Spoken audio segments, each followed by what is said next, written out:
Telugu Desam party నాయకులకు, ఇక్కడకు విచ్చేసినటువంటి వీరయ్య మిత్ర బృందానికి అందరికీ కూడా ముందుగా నా హృదయపూర్వక నమస్కారాలు తెలియజేస్తున్నాను. వీరయ్య చౌదరి గురించి ఎంత చెప్పినా కూడా అది తక్కువైంది. ఎందుకంటే ఎప్పుడు కలిసినా ఎంతో ఆప్యాయతగా కౌగిలించుకొని మాట్లాడేటటువంటి మనస్తత్వం వీరయ్య దగ్గర ఉంది. అలాంటి మంచి వ్యక్తి మన మధ్య ఇప్పుడు లేకపోవడం నిజంగా చాలా బాధాకరం.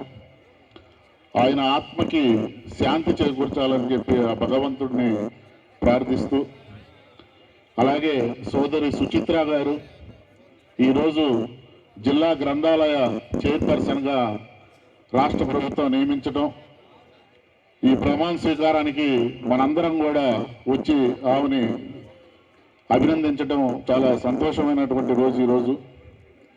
అలాగే వీరయ్యకి మీరందరూ కూడా ఎంత అండదండలు ఉండారో అంతే అండదండలు సోదరి సుచిత్ర గారికి కూడా ఉండాలని చెప్పి మేమందరం కూడా ఎప్పుడు ఏ ఆపద వచ్చినా కూడా సోదరి సుచిత్రకి అండగా ఉంటామని చెప్పి మనస్ఫూర్తిగా కోరుకుంటూ ఈ యొక్క అవకాశం ఇచ్చినటువంటి తెలుగుదేశం పార్టీ నాయకులందరికీ కూడా మరొక్కసారి ధన్యవాదాలు తెలియజేస్తున్నాను.